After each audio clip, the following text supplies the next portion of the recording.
Graça e a paz do Senhor para os irmãos, amém? Quero avisar que este carequinha não sou eu, tá? Não sei, acho que parece um pouquinho mais com o pastor Paulo Romero, né? Mas, brincadeiras à parte, que Deus abençoe a todos, a todas. Obrigado por estarem aqui, bondosamente nos ouvindo mais uma vez. Eu quero agradecer especialmente ao pastor Paulo Romero pela gentileza do convite. Nós, como vocês já perceberam de forma muito clara, o nosso intuito nesta noite, nesta uma hora e pouco, é falar sobre a interpretação de Romanos 9 a partir da perspectiva de Jacó Armínio. Este livro que está aqui, também tem uma copiazinha dele aqui, um exemplar, né?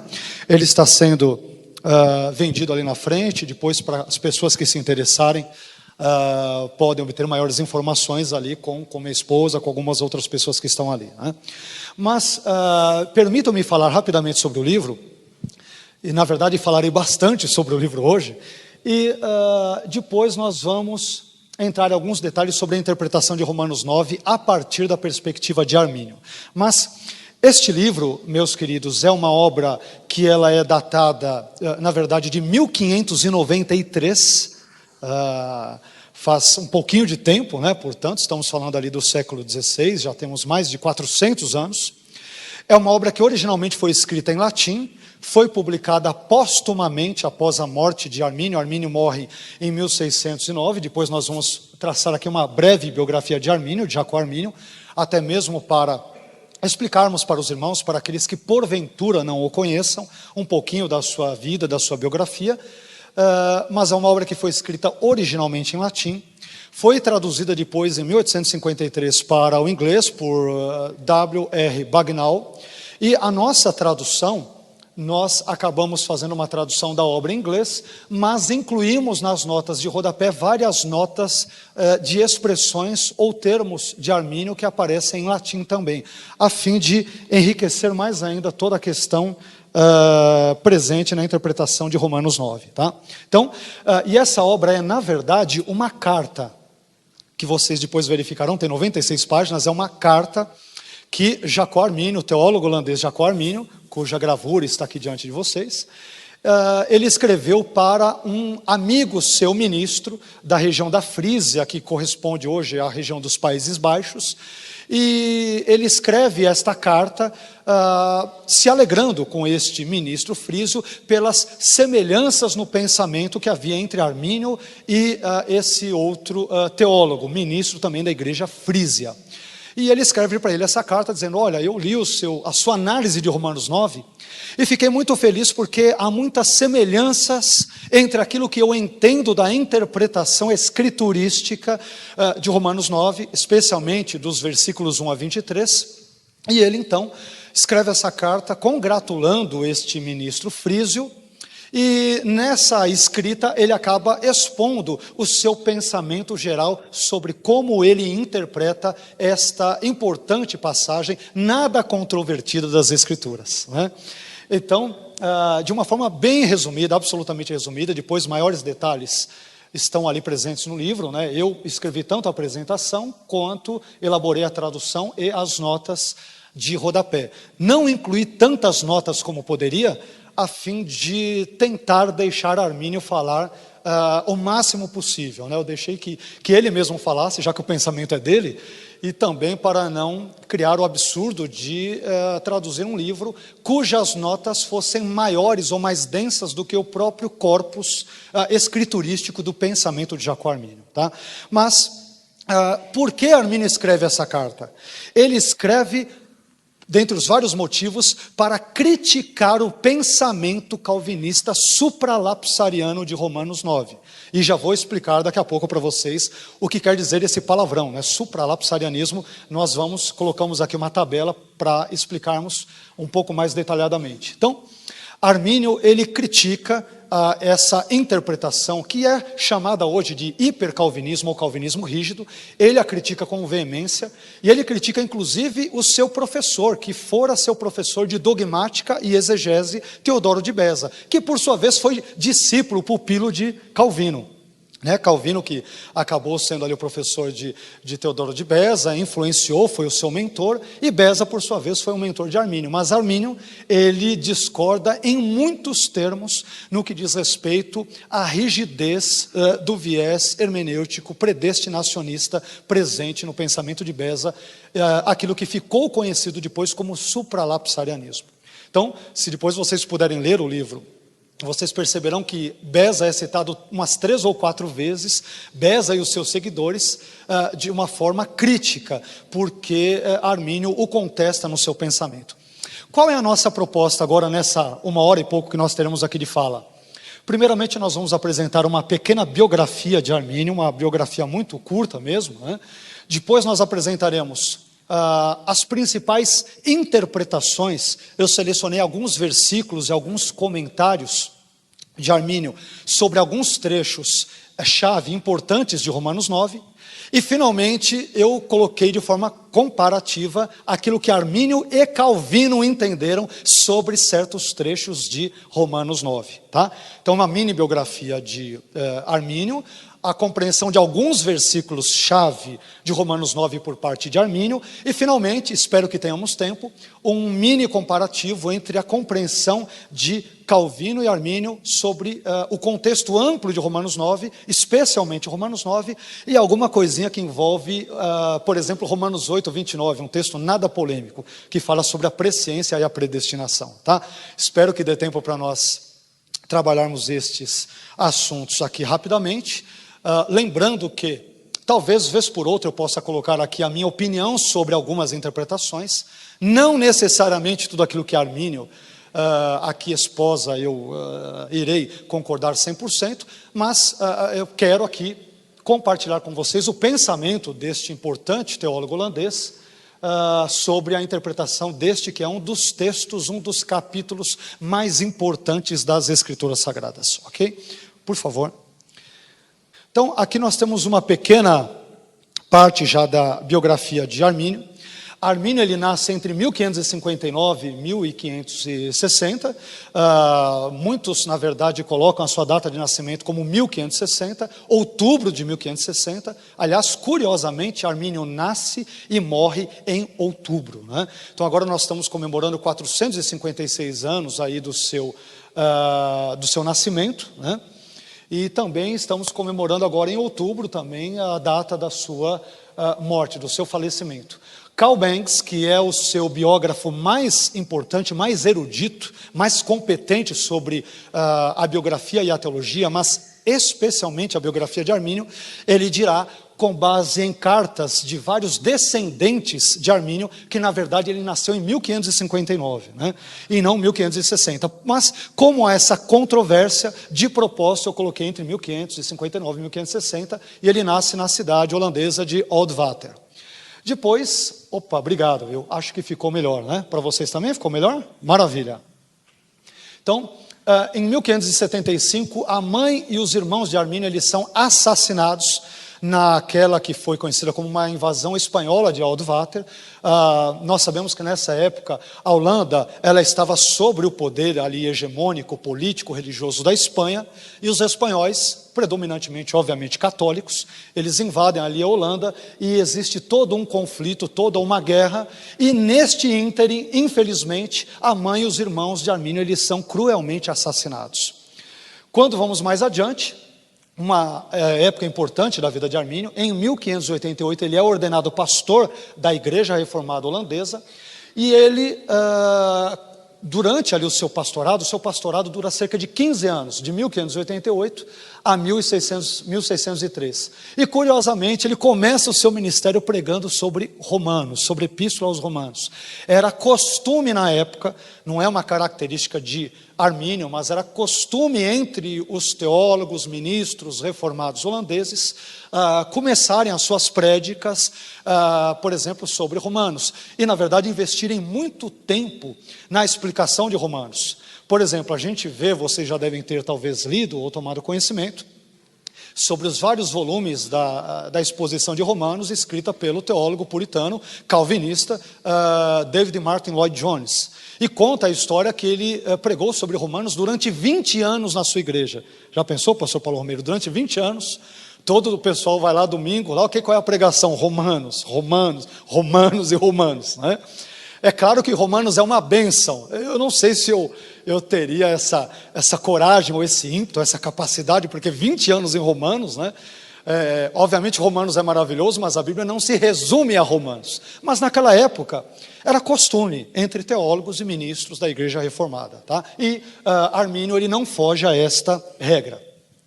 Em 1590, ele se casa com Lisbeth Reael, com quem ele tem simplesmente 12 filhos, né? Estava ali rivalizando com Abraão, e 3 destes já morrem precocemente. Naquela época, com toda a deficiência nos problemas higiênicos, questões sanitárias e tudo mais, com toda a deficiência na infraestrutura tecnológica voltada para a medicina e tudo mais, infelizmente, seus filhos acabam morrendo muito cedo.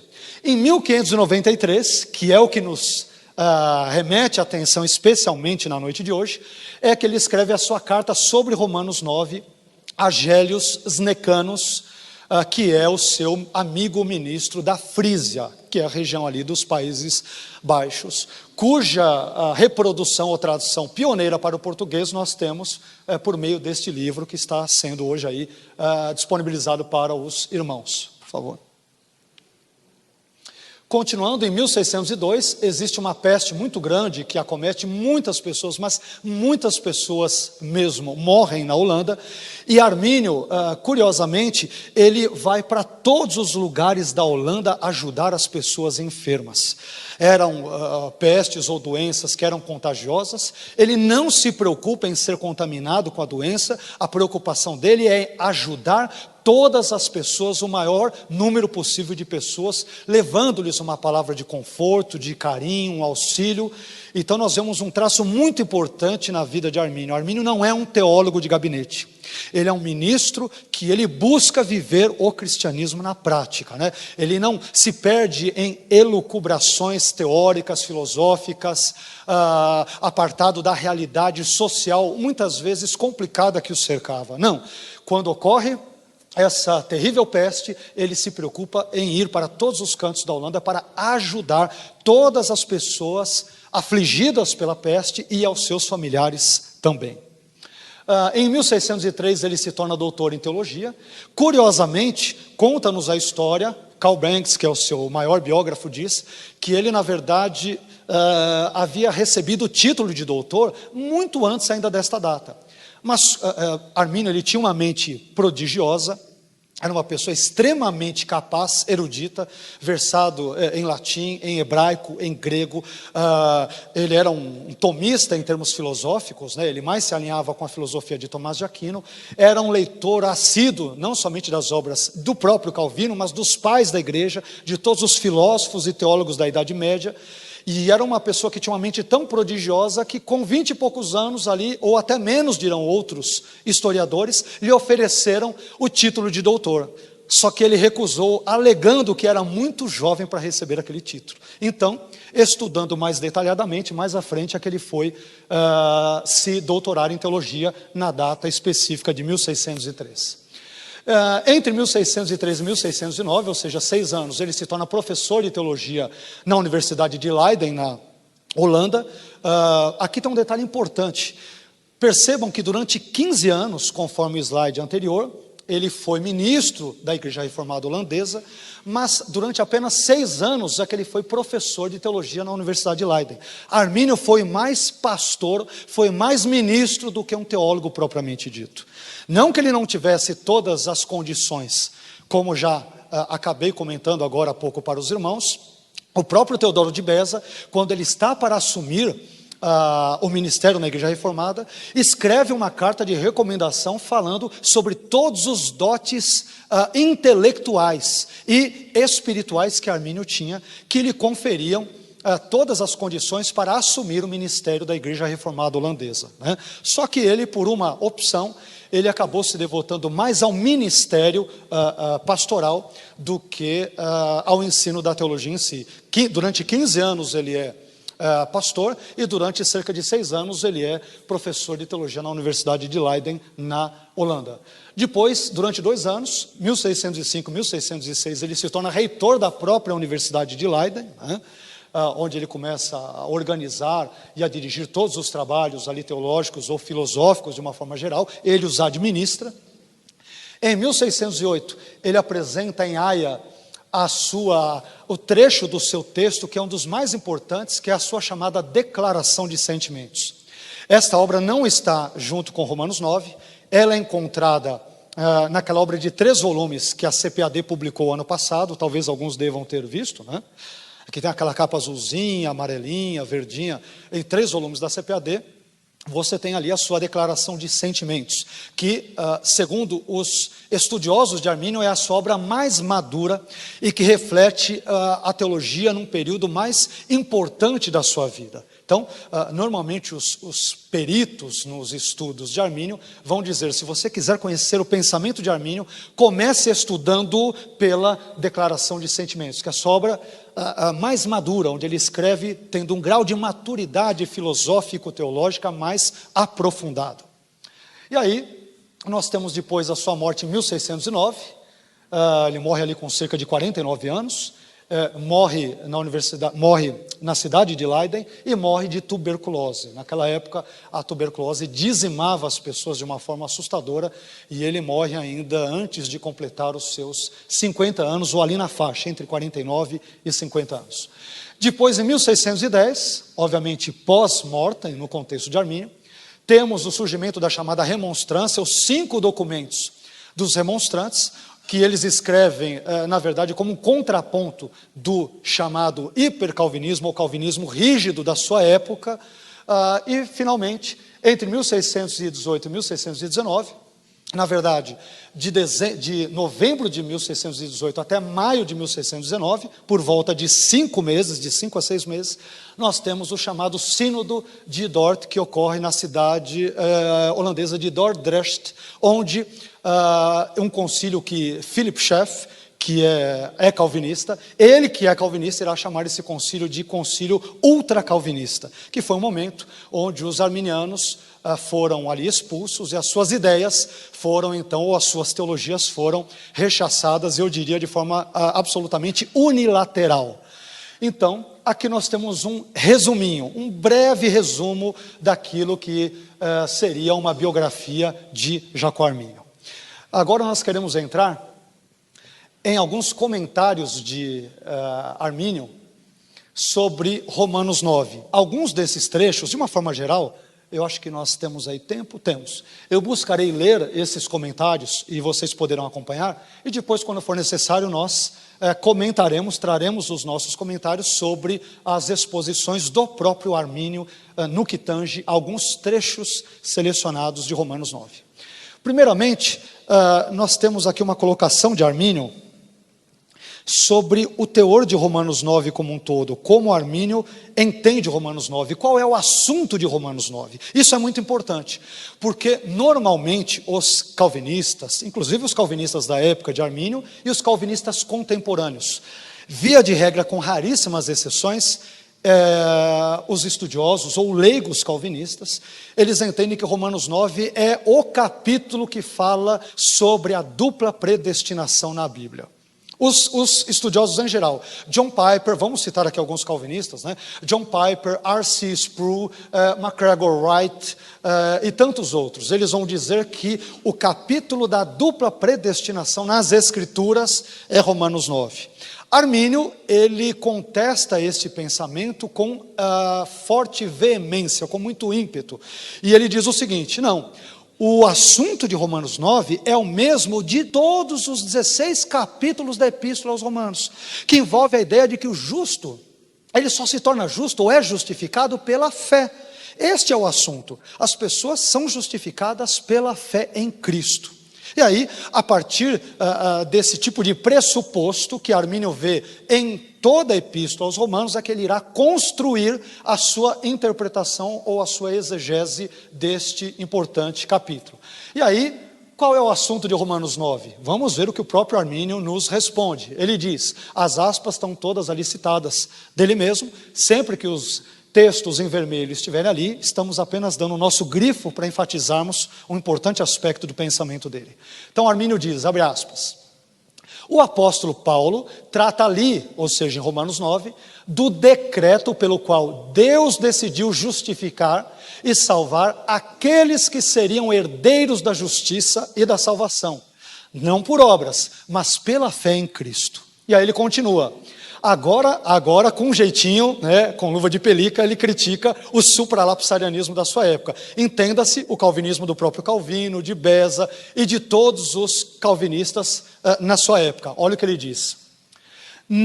Romanos 9 não trata do decreto pelo qual ele, Deus, decidiu salvar estes ou aqueles. Esses daqui eu vou salvar, aqueles eu vou rejeitar.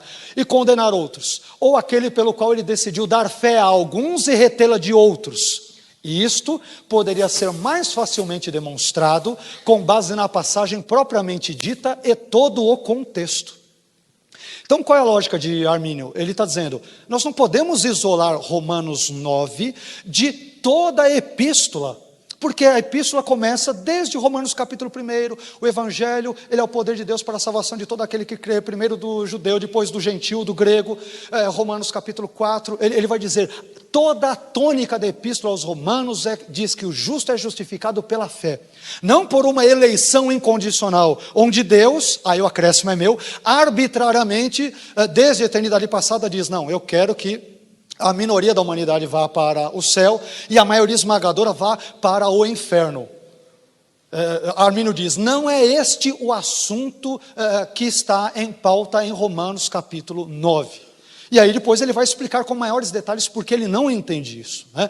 E lembrando que até o fim, nós buscaremos, até o término da nossa fala, buscaremos colocar lado a lado os pensamentos de Calvino e Armínio sobre alguns textos bíblicos. Aí nós vamos ver a tamanha discrepância na interpretação. Por que eu digo isso? Porque é muito comum, vira e mexe eu escuto, ouço algum estudioso falar, peraí, Armínio era calvinista. Essa declaração, dizer que Armínio é calvinista, por si só, já dá ensejo a uma dissertação de mestrado ou uma tese de doutorado. Essa única declaração. Porque Armínio, como um teólogo e um ministro reformado, ele se adequa a muitos pressupostos da igreja reformada. Entenda-se, calvinistas. Claro. Por exemplo, eu conversava até agora há pouco com o pastor Paulo Romero, agradavelmente tomávamos um café e conversávamos a respeito. Armínio, por exemplo, ele era pedobatista, ele aceitava o batismo de crianças, eu não aceito de jeito nenhum. O pastor Paulo Romero parece que não também, quer dizer, a maioria esmagadora das igrejas não, ele aceitava, né? Armínio, ele via que a igreja era o novo Israel. Eu não vejo de jeito nenhum. Para mim, Israel é Israel, a igreja é a igreja. Mas enfim, em termos soteriológicos, é que nós veremos que Armínio, ele destoa bastante do calvinismo da sua época. Não quer dizer que ele não se adequasse ou concordasse com outros pressupostos da reforma protestante. É claro que ele concordava, mas em termos soteriológicos, ele é bem distinto, ou está bem distante desses tipos de pensamentos. E aí, por favor, agora sim que isso aqui já merece um tratamento bem detalhado. Quando a gente fala de supralapsarianismo, infralapsarianismo, o que quer dizer esses palavrões? Não estou falando em línguas, viu? Antes que alguém pense, né? Não estou falando em línguas. Mas se estiver, o pastor Paulo Romero, eu sei que ele tem o dom da interpretação, tá? Então vamos lá. Primeiramente, vamos entender o que quer dizer supralapsarianismo. O termo supra, o prefixo supra, ele quer dizer acima ou antes de, a expressão obviamente é latina, né? quer dizer acima ou antes de. E lapsarianismo vem de lapsus. Lapsus em latim quer dizer queda. Em outras palavras, o que ensina o supralapsarianismo, né? Que antes da queda, percebam que a queda aparece aqui no ponto 3, na primeira coluna à esquerda. Antes da queda, Deus resolveu predestinar alguns indivíduos à vida eterna e outros à condenação eterna, sem considerá-los em seus pecados, ou sem considerar se eles responderiam com uma atitude de fé ou de incredulidade ao Evangelho. Deus não os considera como seres criados. Daí a crítica que é feita de Armínio, porque se você entender o supralapsarianismo dessa forma, ele é absolutamente arbitrário. E eu concordo com Armínio 100%, quer dizer, o sujeito não tinha nem nascido, Deus não levou em conta nem a sua presciência, porque para Calvino, por exemplo, não existe presciência pura. Tudo que Deus prevê, Ele determina. Ele não olha passivamente para a história. Aquilo que Ele vê, Ele já prevê, porque Ele mesmo colocou lá na frente. Quer dizer, se nós chegarmos às últimas conclusões desse pensamento, Deus inevitável e inexoravelmente será visto como autor do mal e do pecado. Então, o caráter de Deus é algo muito caro, muito importante para Armínio. E por isso que Armínio fala, não, eu não posso aceitar o supralapsarianismo. Mas entendam, o supralapsarianismo vai dizer que Deus, antes da queda do homem, Ele já predestinou algumas pessoas incondicionalmente para a salvação e outras para a condenação. Daqui a pouco eu vou explicar os pontos. O infralapsarianismo, ao contrário, infra quer dizer antes ou abaixo, né? Na verdade aqui o sentido é de antes, e lapsus, mais uma vez, queda. Em outras palavras, a coluna do meio, Deus, Ele resolve, antes de predestinar os indivíduos, Ele primeiro resolve, Ele cria e depois é que Ele permite a queda. Ou seja, a queda do homem no pecado, ela ocorre antes da predestinação. Ou seja, quando Deus predestina alguns para a salvação ou para a condenação, o homem já existe em pecado. Só que no segundo ponto do infralapsarianismo, há alguns que colocam, em vez de permitir a queda, eu coloquei de propósito de vermelho, alguns colocam ordenar a queda. Tá? Essa é uma questão também importante. Feitas estas observações bem breves, bem resumidas, vejamos o que cada um dos pontos diz. Então, o supralapsarianismo, a ordem dos decretos de Deus, né? Tanto no calvinismo quanto no arminianismo, Deus, ao criar o mundo e ao fazer todas as coisas, ele decreta, né? Ele estabelece um decreto onde Ele vai fazer todas as coisas que estão presentes no mundo. E de acordo com a concepção calvinista, infralapsariana ou o arminianismo, há uma ordem distinta para estes decretos, a ordem lógica, de acordo com a criação ou estabelecimento divino de todas as coisas. O que diz o supralapsarianismo? Que é especialmente o que Armínio condena nessa obra, uma análise de Romanos 9. O que diz? Primeiro, Deus decide decretar, predestinar alguns indivíduos à vida eterna e outros à condenação eterna, sem antes tê-los criado. Veja só, a criação só vem no ponto 2. E sem que eles fossem pecadores. Ou seja, Deus desde a eternidade não levou em consideração nada e ninguém e simplesmente falou, eu vou criar uma turma pequena para o céu e uma turma infinitamente maior para ir para o inferno. Deus é Deus, Ele é soberano, ninguém contesta a sua vontade e acabou. Essa é a visão do supralapsarianismo. Depois disso, Deus decide criar o mundo, o universo, enfim, todas as coisas. Em terceiro lugar, Deus decide ordenar a queda. Esse ponto é importante. No supralapsarianismo, assim como no infralapsarianismo em geral, mas isso é mais forte no supralapsarianismo, Deus não prevê apenas a queda do homem no pecado, Ele decreta e deseja que ela ocorra. Deus ele não estava vendo, olha, dei livre-arbítrio para Adão e Eva e eu prevejo que eles pecarão. Não, Deus não somente prevê, mas deseja ativamente e contribui para que Adão e Eva caiam em pecado. E aí é o que é o mais terrível. Mas Deus não tem culpa nenhuma. Adão e Eva são totalmente culpados pelos seus pecados. Deus ordena, eles obedecem, mas a culpa é deles e Deus não tem culpa nenhuma. Esse é o supralapsarianismo, né? Percebam que a lógica, né? Claro, o supralapsarianismo ele segue um viés filosófico compatibilista, que aceita tanto a ideia da soberania divina quanto a ideia da liberdade humana, e essas coisas não são contraditórias ou mutuamente excludentes. Mas enfim, vamos lá. Depois da ordenança da queda, quarto ponto, apontar Cristo como fundamento da salvação para redimir os eleitos. Quinto, prover os meios da salvação, o Espírito Santo, a regeneração, o arrependimento, a fé e tudo mais. Isso vem em último lugar. Por que Armínio critica? Um dos motivos pelos quais ele critica o supralapsarianismo. Percebam que Cristo ele vai aparecer aqui no final, como fundamento da salvação. Quer dizer, na cabeça de Armínio, e eu aqui concordo com ele totalmente, no supralapsarianismo, as pessoas não são salvas pela morte de Cristo.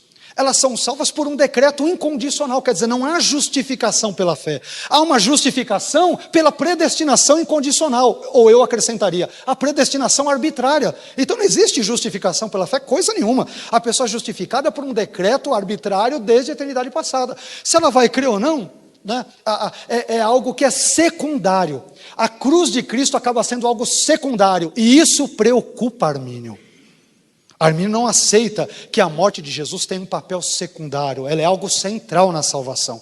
Só que a maneira como o supralapsarianismo ele é criado ou sistematizado leva a esse tipo de interpretação. E Armínio diz, eu não posso concordar com isso de jeito nenhum. E cá entre nós, eu particularmente concordo com ele em 100%. No infralapsarianismo nós temos uma pequena mudança. Deus primeiro ele cria o mundo.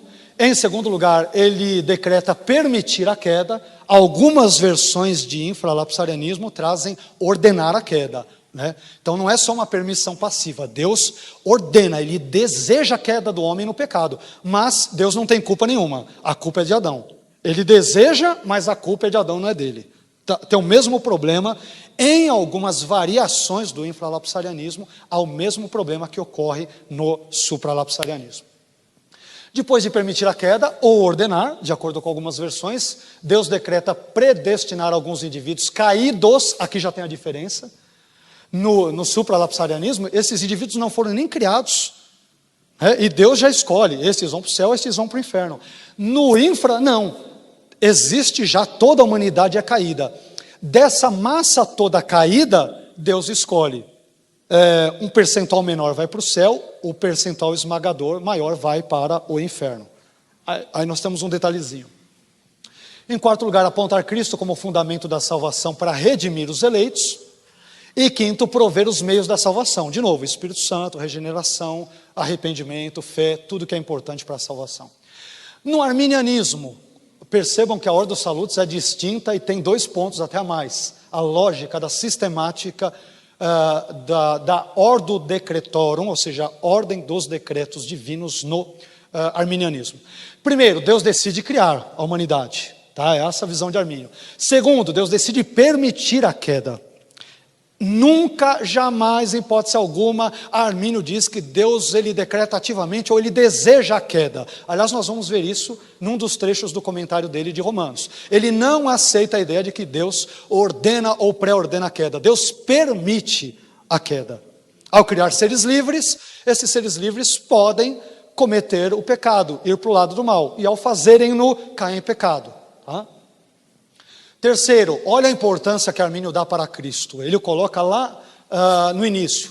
O terceiro decreto, já que Deus ele permite a queda, no terceiro ponto ele já tem o remédio para a queda, que é apontar Cristo como fundamento da eleição dos redimidos. E aqui entenda-se, como nós bem sabemos, e se talvez nem todos saibam, podemos descobrir isso agora, para Armínio, Jesus ele morre por todos e cada um dos homens. Ele não morre pelos eleitos apenas. Ele morre por toda a humanidade pecadora, toda sem exceção. Não é sem distinção, como diz o calvinismo, é sem exceção. Todos. Quarto lugar, Deus decreta salvar em Cristo o grupo dos crentes penitentes e condenar os descrentes. Então percebe que Armínio busca equilibrar na balança a ideia da justiça. Deus não pode ser arbitrário. Este vai para o céu, este vai para o inferno. Não, quem vai para o céu? Aqueles que pela graça creram em Cristo e por esta mesma graça permaneceram crendo em Cristo até o fim. Estes então são salvos. Quem são os condenados? Aqueles que, apesar da graça trabalhar em suas vidas, resistiram a ela no início e continuaram a persistir em negar a graça até o final de suas vidas. Estes é que são condenados. Então não há aquela coisa meio arbitrária como há no ponto de vista supralapsariano, ou no infra também, eu diria. Em quinto lugar, Deus decreta prover os meios da salvação, o Espírito Santo, tudo que a gente comentou. E em sexto lugar, Deus decreta salvar ou condenar indivíduos. Perceba que no item 4 é o grupo. A gente vai entender daqui a pouco o porquê do grupo, né? E em sexto lugar, salvar ou condenar indivíduos pré-conhecidos como crentes ou incrédulos. A salvação no arminianismo, ela se dá com base na presciência divina. E isso não é uma inovação de Armínio. Jerônimo, o Agostinho Jovem e vários pais da igreja entenderam no período entre o ano 100 até o ano 650, que é o chamado período aproximado da patrística, daqueles teólogos ou bispos que sucedem os apóstolos, grande parte dos expoentes exegetas do texto de Romanos 8, 29, que diz: aos que dantes conheceu, a estes predestinou, entendem que o fundamento ali da salvação é a presciência divina. Então Armínio não está inventando moda, ele está seguindo uma tradição de longuíssima data que vem antes dele. Tá? Por favor. Agora vamos ver alguns outros detalhes. Eu vou tentar, acho que correr um pouquinho, que agora que eu estou vendo ali que acho que eu preparei coisas demais, mas vamos lá. Bom, a salvação baseada na presciência da fé. Vejamos o que diz aqui o texto. Estamos citando aqui Armínio, tá? Deus decretou salvar e condenar certas pessoas em particular. Até aí parece muito calvinista, né? Calma, devagar, é só continuar a ler o texto. Este decreto tem o seu embasamento na presciência de Deus, algo que Calvino jamais admitiria. Jamais. Nem Calvino, nem os calvinistas, nem o Sino de Dort, nenhum calvinista sério admite isso. Então, para você ver que Calvino, ou Armínio, melhor dizendo, não é tão calvinista como alguns querem, né? Este decreto tem o seu embasamento na presença de Deus, pela qual ele, Deus, sabe desde toda a eternidade que tais indivíduos, por meio de sua graça preventiva ou preveniente, uma graça que vem antes, creriam e por sua graça subsequente perseverariam. E do mesmo modo, pela sua presciência, ele conhecia aqueles que não creriam nem perseverariam. Tá? Então, para Armínio, Deus é justo. Ele não pode condenar pessoas arbitrariamente para ir para o céu ou para o inferno. Mas Armínio pensa, o supralapsarianismo e o infralapsarianismo, infelizmente, lógica e necessariamente, conduzem à ideia ou à imagem de um Deus arbitrário. E Armínio vai dizer, isso está no seu livro, Uma Análise de Romanos 9, que a justiça de Deus, ela acompanha todos os seus atributos. Tudo aquilo que Deus faz, ele faz com justiça. Portanto, para Armínio, Deus não seria justo, ou seria tudo menos justo, se ele, de forma arbitrária, sem levar em consideração a resposta de fé ou de incredulidade dos indivíduos, ele fizesse com que um grupo fosse para o céu e outro para o inferno. Essa é a lógica, a suma da lógica do pensamento de Armínio. Continuando em Uma Análise de Romanos 9, que é esse livro, olha o que ele diz. Não erra aquele que diz que o conhecimento prévio ou a presciência da fé em Cristo é indicado em Romanos 8, 29. Lembra aquele texto? Aos que dantes conheceu, a estes também predestinou. Aos que predestinou, chamou. Aos que chamou, justificou. Aos que justificou, glorificou.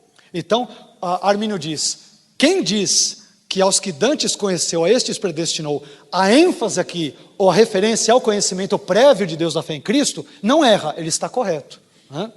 E aí ele continua, ninguém é conforme à imagem do Filho de Deus, que é o contexto de Romanos 8, 28 a 30, se não crê nele.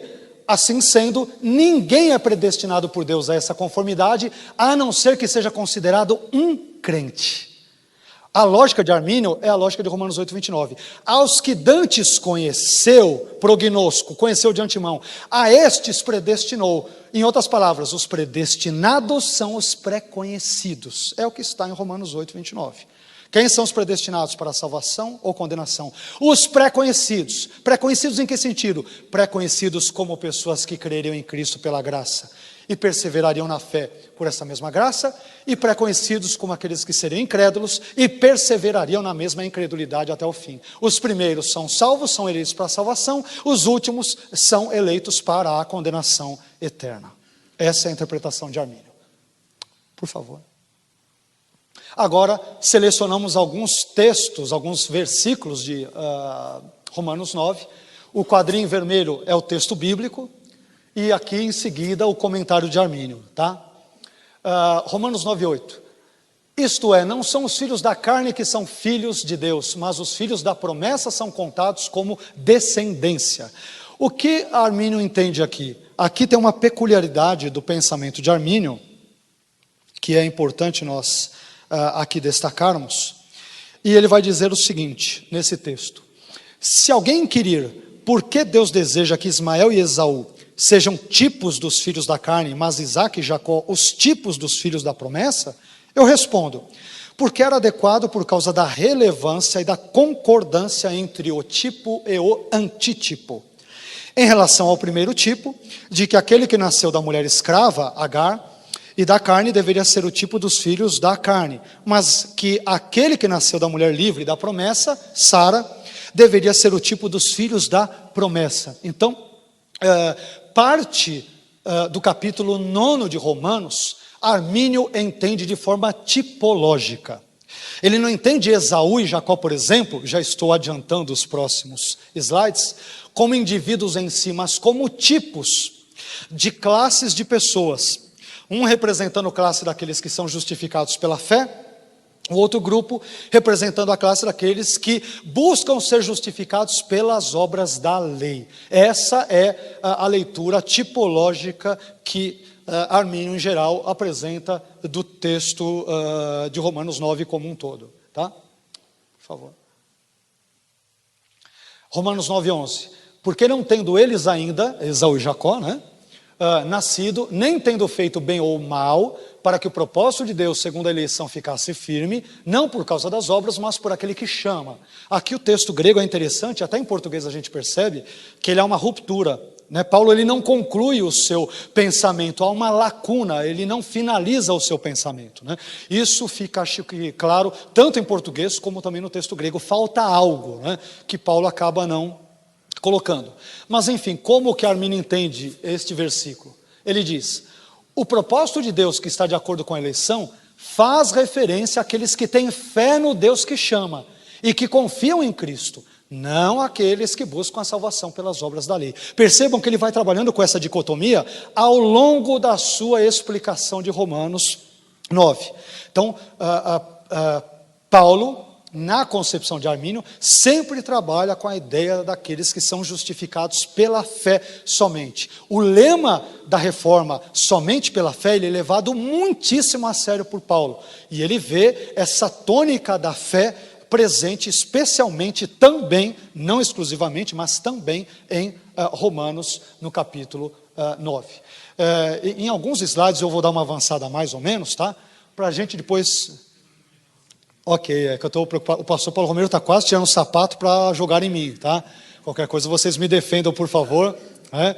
Brincadeiras à parte, eu que só estou um pouquinho preocupado com, talvez eu avance um pouco por causa disso, que eu quero chegar nos comentários de Armínio e Calvino, paralelos para nós entendermos algumas coisas, né, sobre Romanos 9, mas vamos lá. Como está escrito, Romanos 9:13, amei Jacó e odiei Esaú. Aqui é um texto que, né, esse é um texto complicado, né? Como que Armínio entende? Jacó e Esaú, eu já adiantei, né? Devem ser considerados não em si mesmos, não são pessoas, indivíduos, não que eles não tenham existido, mas para Armínio, a interpretação paulina de Romanos 9 não está tratando deles de forma literal, mas de forma tipológica, a interpretação de Armínio. Ele diz, eles não devem ser considerados em si mesmos, mas sim como tipos, sendo o primeiro, Jacó, o tipo dos filhos da promessa, que buscam a justiça que é da fé, de novo o tema da justificação pela fé, que buscam a justiça que é da fé em Cristo. E o segundo, Esaú, ele é o tipo dos filhos da carne que buscavam a lei da justiça. Consequentemente, como entender a ideia de que Deus ama um e odeia outro? Ele vai explicar isso Na continuação, 11 páginas depois, ele vai explicar: Deus ama aqueles que buscam a justiça e a salvação pela fé em Cristo. Estes são representados por Jacó. Mas odeia aqueles que buscam a mesma coisa pelas obras da lei, que representam Esaú. É assim que ele lê o texto. Eu confesso que eu tenho um pouquinho de dificuldade com essa interpretação de Romanos 9, porque, na verdade, eu entendo que o verbo grego, missel, odiar aqui, abrindo um parênteses meu, tá? Eu falando agora, não Armínio. Então, o termo grego missel, que é usado para odiar, ele é um hebraísmo ou um semitismo. É uma figura de linguagem usada quando você tem dois tipos de pessoas ou assuntos e que são contrapostos um ao outro por meio de uma antítese. Então, por exemplo, a ideia de amei Jacó e odiei Esaú, numa linguagem hebraica ou semítica, simplesmente quer dizer, eu preferi Jacó do que Esaú. Somente isso. Eu escolhi ele em vez do outro. Aí que vem a grande pergunta, que talvez os calvinistas estejam, talvez os nossos queridos irmãos calvinistas que aqui estejam fazendo. Mas espera um pouquinho, ele amou e odiou em que sentido? Já estou adiantando aqui Calvino, enfim. Para Calvino, Deus amou salvificamente Jacó, e portanto ele amou em termos eletivos para a salvação, e odiou Esaú como um réprobo, e portanto ele foi para o inferno.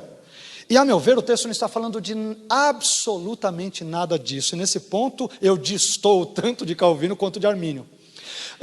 Deus simplesmente, nessa passagem, entendo eu que Paulo na sua exegese está dizendo que Deus, como ser livre e soberano que é, e Deus é absolutamente soberano e livre, ele escolheu que o seu propósito de abençoar todas as nações da terra, soberanamente se daria, esse processo histórico redentivo, se daria pela linhagem de Jacó e não pela linhagem de Esaú. É somente isso.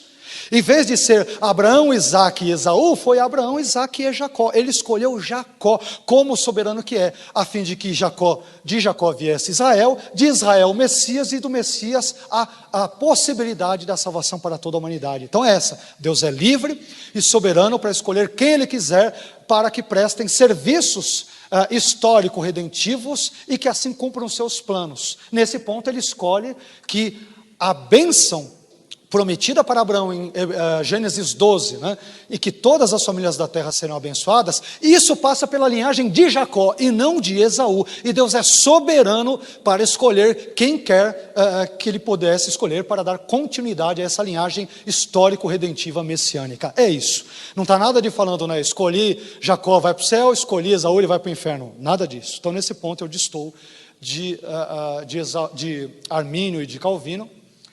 E com relação ainda voltando a essa questão de ódio, é tão interessante que a ideia de odiar é um semitismo, um hebraísmo. Isso é tão interessante que, se os irmãos puderem ler os evangelhos sinóticos, num dos textos dos evangelhos sinóticos, Jesus dirá aos seus discípulos que aqueles que não negarem pai, mãe, irmãos e filhos, e não os aborrecerem, ali a palavra aborrecer é missel, é a mesma que aparece aqui, odiar. Agora, cá entre nós, será que Jesus diria para os seus discípulos, olha, vocês têm que odiar sua família para me seguir? Odeiem seu pai, seus pais, suas mães, seus filhos e me sigam. É o mesmo verbo grego, missel, é o mesmo de Romanos 9,13, que é o que está nos evangelhos sinóticos, e o mesmo que aparece na Septuaginta, que é a tradução grega do Antigo Testamento hebraico, de Gênesis 29, quando diz lá no contexto que Jacó ama mais Raquel do que Leia. É o mesmo tipo de verbo que é usado, ou seja, prefere um a outra. O texto não tem nenhum tipo de correlação com a ideia de uma eleição incondicional para a salvação ou para a reprovação, isto é, para a condenação no inferno. Assim que eu, de forma muito rápida, resumida, entendo esse texto. Obrigado. Romanos 9,16. Assim, pois, isto não depende do que quer, nem do que corre, mas de Deus que se compadece. Vejamos como Armínio entende esse texto, palavras dele. Em Romanos 9,16, onde está escrito, não depende do que quer, nem do que corre, mas de Deus que se compadece, a palavra justiça está subentendida. Lembram-se que eu comentei agora há pouco? Armínio, ele cita Tertuliano, dizendo que a justiça, ela sempre acompanha todas as obras de Deus, sempre. Tudo que Deus faz, não importa o que Ele faça, Ele é acompanhado da justiça. Ele não pode fazer algo de forma injusta. Mas Armínio entende, ele seria injusto se, podendo salvar toda a humanidade, ele arbitrariamente escolhe apenas alguns para o céu, incondicionalmente, e os outros para o inferno. Ora, se a salvação, a eleição é incondicional, na concepção clássica do calvinismo, raciocina Armínio, então Deus seria absolutamente injusto. E a justiça é o atributo, e ele cita Tertuliano, um dos pais da igreja do segundo ou terceiro século, ele diz: a justiça é um dos atributos que amarra, que acompanha todas as demais características de Deus. Então Deus não pode fazer nada que venha significar ou resultar em injustiça, porque ele é absoluta e perfeitamente justo. Justo. E aí ele diz: a palavra justiça está subentendida, pois a discussão nesse trecho de Romanos 9 é com referência àqueles a quem a justiça é propriamente imputada. De novo, a ideia da justificação pela fé. E não aqueles que trabalham, mas aqueles que creem. Ou seja, a justiça não é obtida por aquele que quer ou por aquele que corre, mas por aquele de quem Deus se compadece, a saber, o fiel, o crente. É dessa pessoa que o texto está dizendo. É bem engenhosa a construção de Armínio nesse ponto.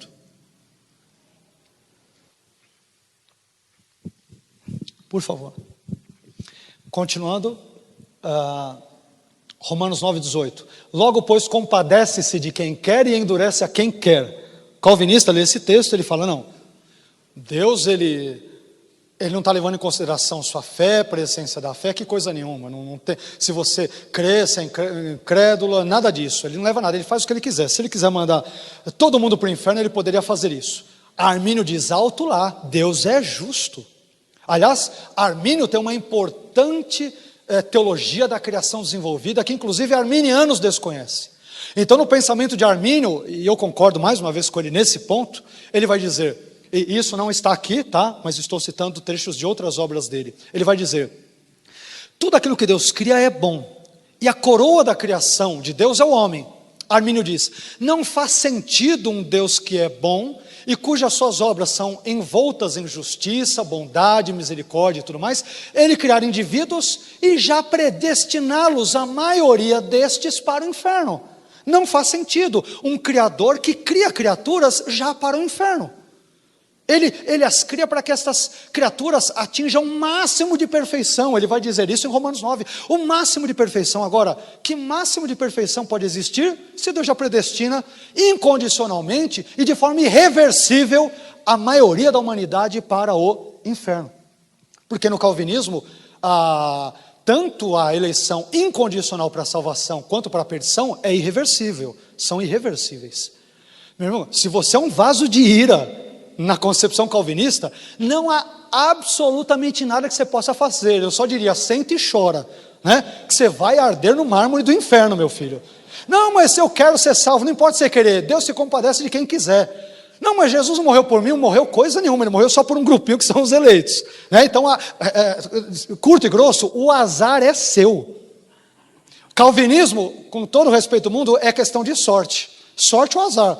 Se você é eleito, é sorte, porque Deus não previu a sua fé nem nada, então é no palitinho. Bem me quer, mal me quer. Meu filho, se mal me quer, vai arder no inferno. Acabou.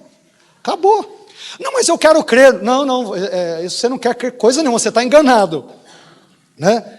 Aliás, há no calvinismo uma coisa que se chama graça temporária.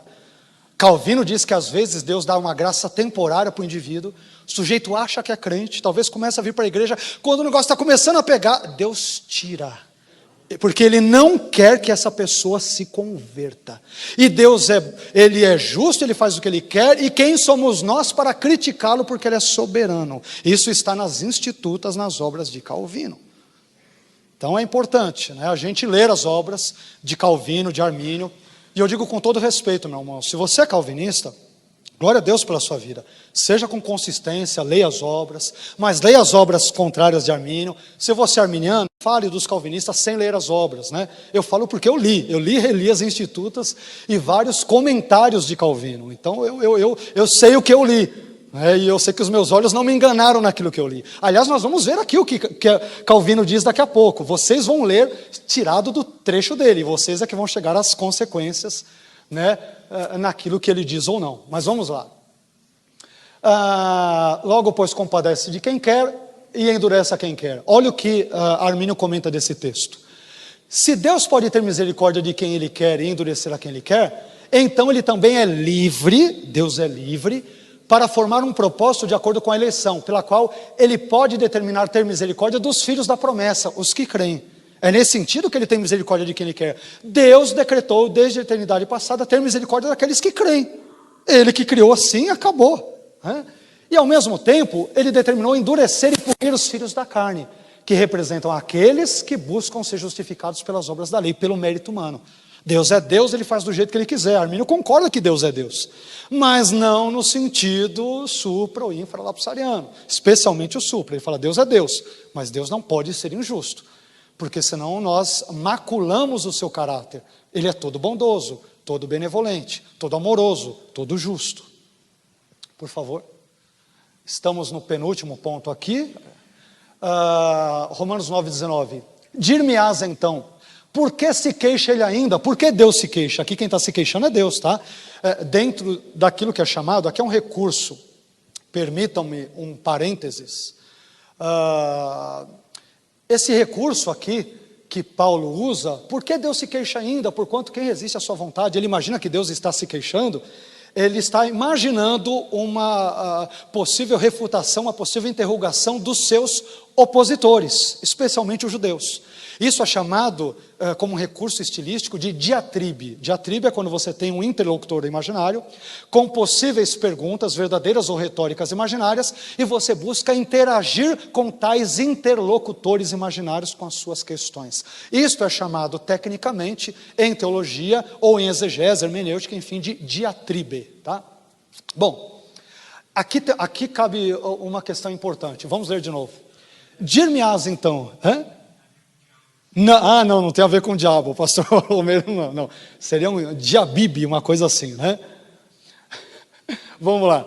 Brincadeiras à parte, olha só o que diz esse texto. Porque quem resiste à sua vontade, Paulo está dizendo, ninguém pode resistir à vontade divina. E o que Armínio fala? Eu concordo, mas a gente tem que saber que tipo de vontade Paulo tem em mente. Que tipo de vontade ele tem aqui em mente?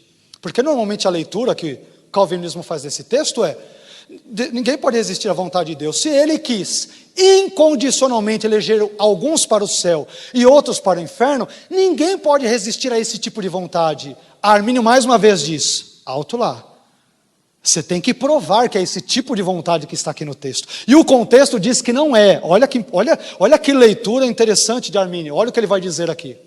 E aqui ele está tendo um diálogo com um calvinista, né?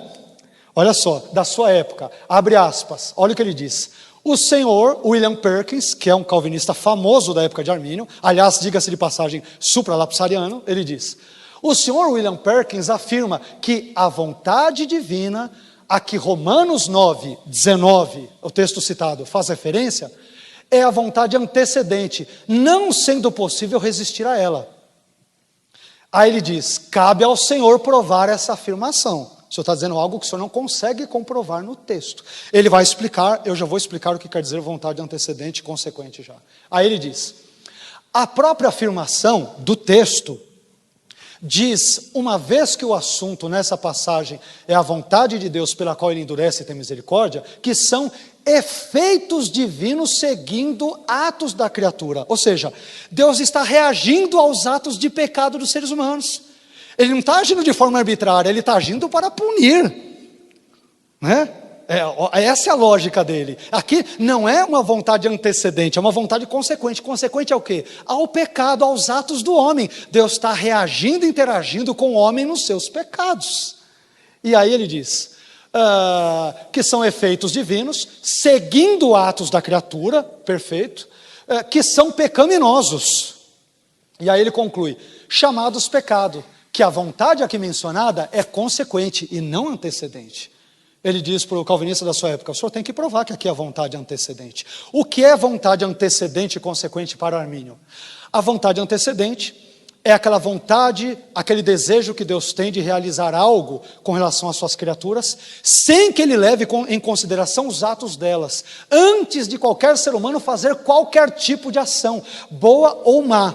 é uma resolução que Deus toma desde a eternidade passada. Ele não leva em consideração as criaturas, os seus atos ou reações. Não, ele simplesmente quer fazer e pronto. Então Armínio diz, não é esta vontade antecedente que está em pauta em Romanos 9. É a vontade consequente, ou seja, é a vontade de Deus depois das ações e reações humanas diante dele. Depois que o homem rejeitou a Deus, viveu no pecado, persevera no pecado, depois disso tudo, aí é que Deus tem o desejo de condená-lo. É essa vontade, a vontade que vem depois das ações humanas, que é irresistível. Ou seja, você crê em Jesus, então irresistivelmente você não pode lutar contra a vontade dele, porque você vai para o céu no final. Se você perseverar no pecado, a vontade dele será que você vai para o inferno. E quanto a estas vontades, você não pode ir contra elas. Então a vontade que está presente nesse texto de Romanos 9, diz Armínio, é consequente, senhor William Perkins, não é antecedente. E o contexto mostra isso, porque são vasos de ira. Por que são de ira? Porque estão em pecado, caso contrário não seriam de ira. Então a vontade antecedente não está presente em Romanos 9. E a meu ver aqui Armínio é genial. Não há uma vontade arbitrária, não, ele fala, não, você tem que entender os vasos, porque eles já estão vivendo em ira, e Deus leva os seus atos em consideração. Essa é a questão.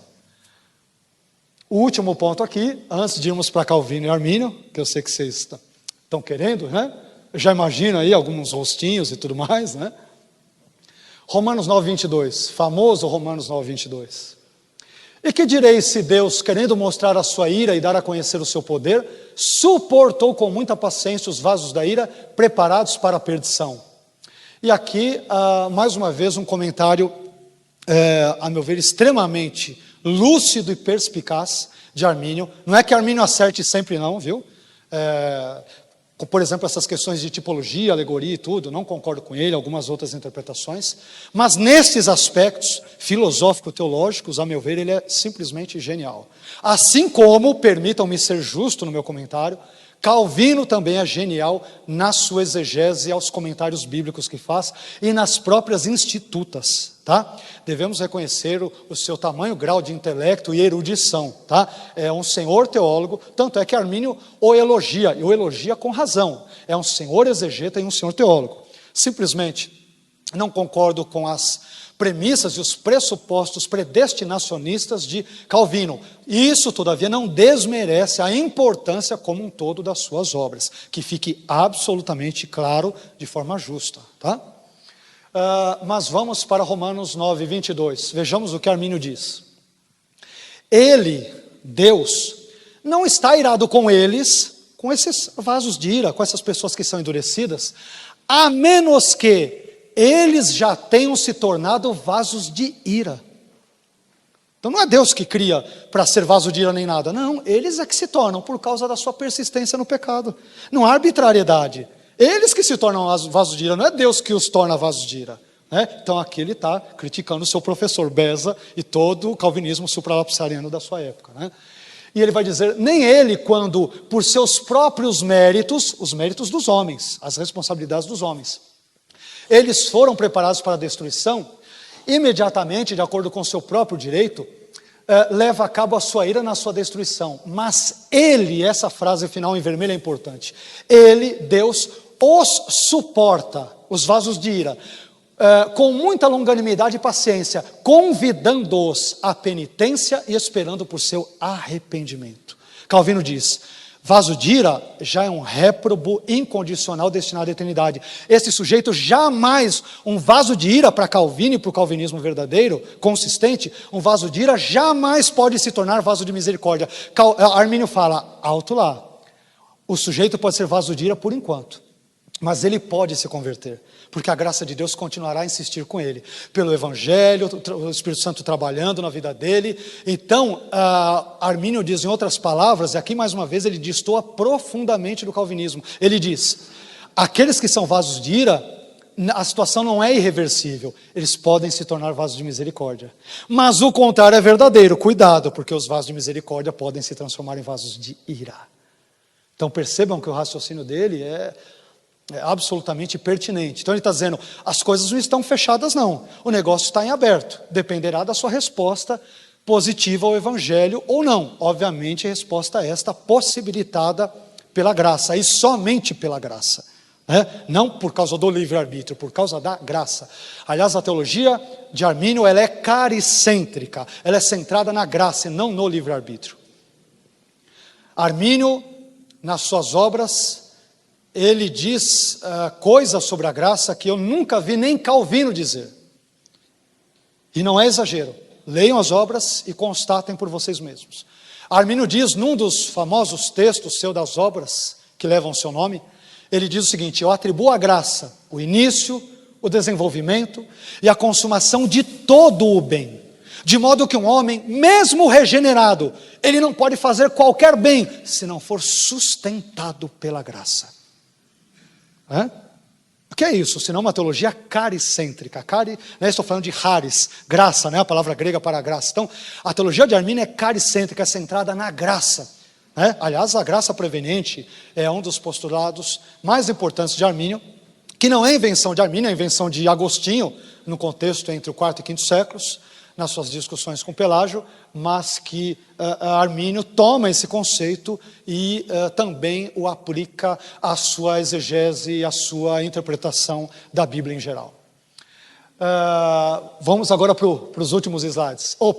Vamos lá.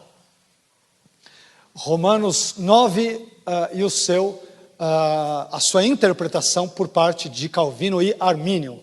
Então aqui estão os dois ali, Estou colocando Calvino em primeiro lugar, porque obviamente Calvino é mais proeminente, mais importante do que Armínio, pelo legado literário que ele nos deixou. Todavia, um conhecido teólogo do Calvin Theological Seminary, Seminário Teológico de Calvino, calvinista, chamado Richard Miller, veja bem, palavras vindas da boca de um calvinista, ele diz que Armínio é um dos 12 ou mais teólogos mais importantes ao longo da história da igreja. Claro que entendo que em termos de importância ele perde para Calvino, porque Calvino deixou uma Magnus Opum, que é o quê? As suas institutas, além de vários comentários bíblicos. Armínio, por outro lado, como a gente viu na introdução à biografia dele, ele foi mais pastor do que um professor. Ele foi pastor durante 15 anos, foi professor de teologia e tudo durante 6 anos, 5, 6 anos ali. Então ele deu maior ênfase na sua jornada cristã à questão ministerial e menos à questão professoral acadêmica. E isso explica muita coisa nas distinções de Calvino e Armínio, tá? Mas Armínio, obviamente, não perde em erudição em absolutamente nada para Calvino. Calvino, todavia, há de se entender de forma justa que, em termos da sua Magnus Opum, as institutas e comentários bíblicos, ele deixou um legado, em termos de quantidade, maior do que o de Armínio, tá? Bom, agora vamos ver como Romanos 8, 29 em Calvino e Armínio. Vamos ver o que eles dizem sobre esses textos. Algumas coisas eu repeti, então serei um pouco mais breve para não cansá-los, tá? Eu acho que vocês já estão aí daqui a pouco. Está muito cansativo ou não, gente? Está dando para ir? Ok? Então tá bom. Olha o que... Isso aqui é a citação literal, tá, gente? Do livro de Romanos, de Calvino, traduzido por uma editora calvinista, fiel, com tradutores todos comprometidos com o calvinismo, para deixar bem claro que não é nada de citação distorcida, extraída de contexto, nada, tudo corretamente colocado. E embaixo sempre a minha tradução de uma análise de Romanos 9, tá? O que Calvino diz sobre Romanos 8, 29? Calvino, né? Olha a fotinho dele lá, um paparazzo na época o flagrou num café ali em Genebra, então ele está ali do lado, tá? Bom, ele diz: o conhecimento antecipado de Deus, mencionado aqui em Romanos 8, 29, pelo apóstolo, não significa mera presciência. De novo, Calvino não aceita a existência de um Deus que só vê as coisas passivamente. Tudo que ele vê, ele decreta, ele tem que fazer, né? É claro que nós arminianos cremos que Deus decreta, mas não quer dizer que tudo que ele preveja, ele decrete. Porque senão necessariamente eu teria que entender que Deus, ele é o autor de todos os males e pecados no mundo, né? Se eu entender a lógica do próprio Calvino, de que tudo que a presciência de Deus vê, ele decreta, aí eu vou chegar a conclusões absurdas. Quer ver? Eu vou construir um silogismo bem rapidinho, imitando Armínio, né? Armínio gosta muito de silogismo. Vamos imitar a Armínio, fazer um silogismo bem simples, um raciocínio dedutivo lógico, seguindo a orientação calvinista, bem simples, rápido. Premissa 1. Tudo que Deus prevê, Ele determina. Premissa 2. Deus prevê todos os tipos de pecados no mundo. Conclusão. Logo, Deus determina todos os tipos de pecado no mundo. Então perceba que o negócio é uma barbaridade. Não dá. Não dá. É uma lógica que para mim não faz sentido. Tá? Bom, então não significa presciência, mas significa sim adoção. Né?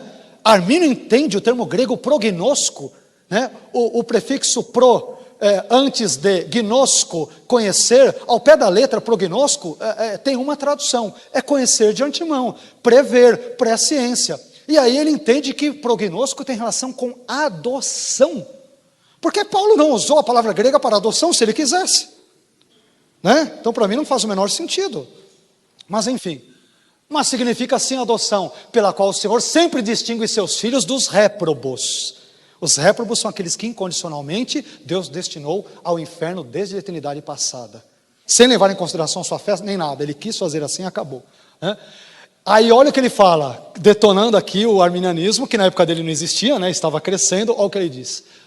É falsa e contrária à palavra de Deus a doutrina de que Deus ou elege ou reprova com base em sua previsão. E isso é um dos fundamentos do arminianismo. Ele diz que isso daí é algo falso e contrário à palavra de Deus. Ora, mas Romanos 8:29 diz: aos que dantes conheceu, a estes predestinou. Ou seja, a predestinação é subornada à presciência. Os predestinados são os pré-conhecidos. Com base nessa lógica, Armínio diz: não erra aquele que diz que o conhecimento prévio à presciência da fé em Cristo é indicado em Romanos 8:29. Aí você já vê uma disparidade absurda da interpretação. Calvino entende aí prognosco como adoção, e Armínio entende, não, prognosco é presciência mesmo, é do jeitinho que está lá. Por favor, temos uns 10 slides, vamos para o... segundo. Aqui é de assustar um pouco, não se assustem, mas já estou adiantando que vão se assustar. Eu não sei vocês, eu me assusto quando eu leio isso. A queda segundo Calvino e Armínio. Como Calvino e Armínio veem a queda do homem?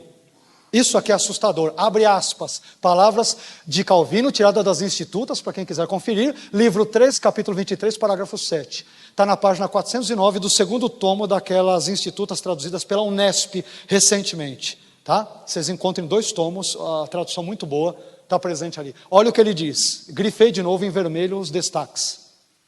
Deus não somente previu a queda do primeiro homem, e com ela a ruína de toda a posteridade, mas assim a ordenou.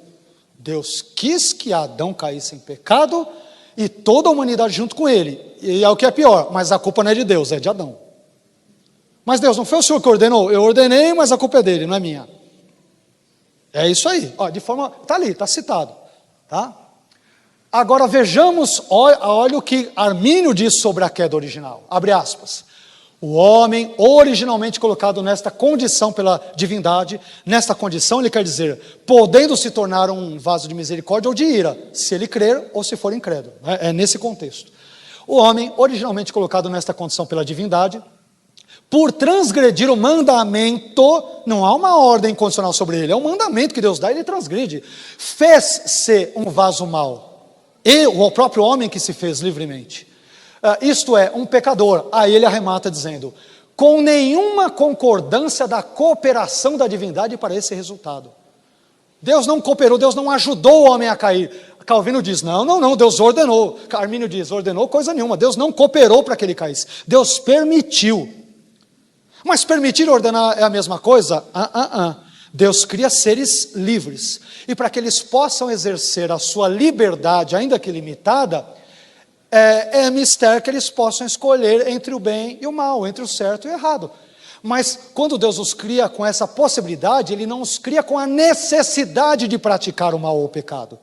Há a possibilidade, mas não há necessidade. Ou seja, para Armínio, a queda é algo contingente. Adão não precisaria ter caído no pecado. Para Calvino, não. A queda é necessária. Deus quis que Adão caísse no pecado, mas a culpa é de Adão, não é de Deus. Aí você já viu onde isso vai dar, né? Por favor. Agora um momento de concordância entre Calvino e Armínio, né? Você vê que os opostos ainda têm momentos de concordância. Temos uma ligeira concordância sobre o teor de Romanos 9.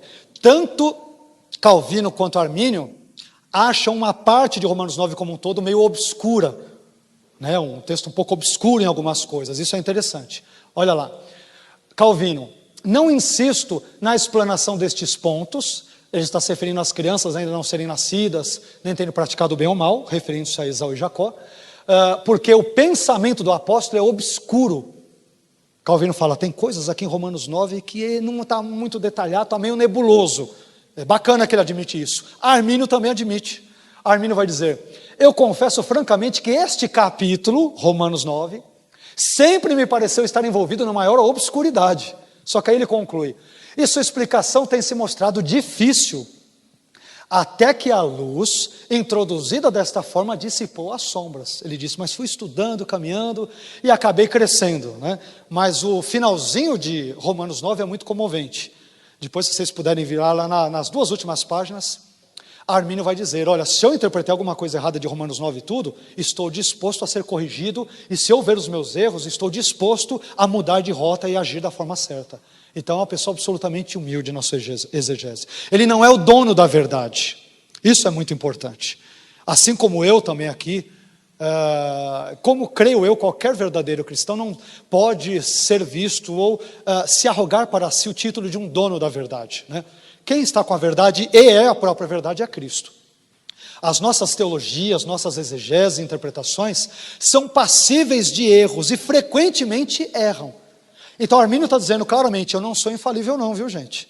Eu posso errar, e se errar, e se vocês me convencerem do meu erro, eu estou disposto a dar a mão à palmatória e reconsiderar o meu pensamento. Ele termina, aliás, Romanos 9 com um poema, né? Está em forma de poema, quem ler o livro uma análise de Romanos 9 verificará isso. Isso é bacana pela humildade dele, tá? E não ele só, mas também Calvino.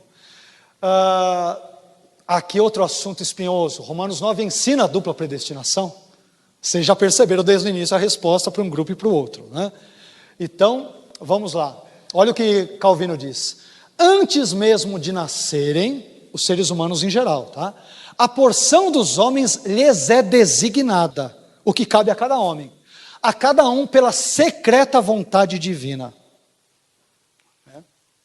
A salvação ou a destruição dos homens depende da sua soberana eleição. De novo, meu irmão, se Deus te escolheu para a salvação, você vai ser salvo e não tem quem arrancará você das mãos dele. Agora, se Deus te escolheu para o inferno, e Deus o livre e guarde, se você está aqui nessa audiência nessa noite, meu filho, chora, sente e chore, porque isso está de acordo com a sua soberana eleição, que é secreta.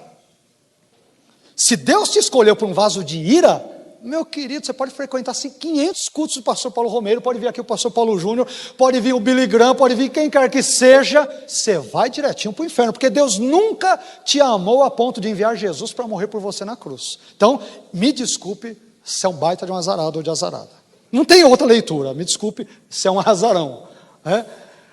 Olha o que Armínio em contrapartida diz. O apóstolo trata ali em Romanos 9, isso eu já li antes, mas estou reiterando, né? Do decreto pelo qual Deus decidiu justificar e salvar aqueles que seriam herdeiros da justiça e da salvação, não por obras, mas pela fé em Cristo.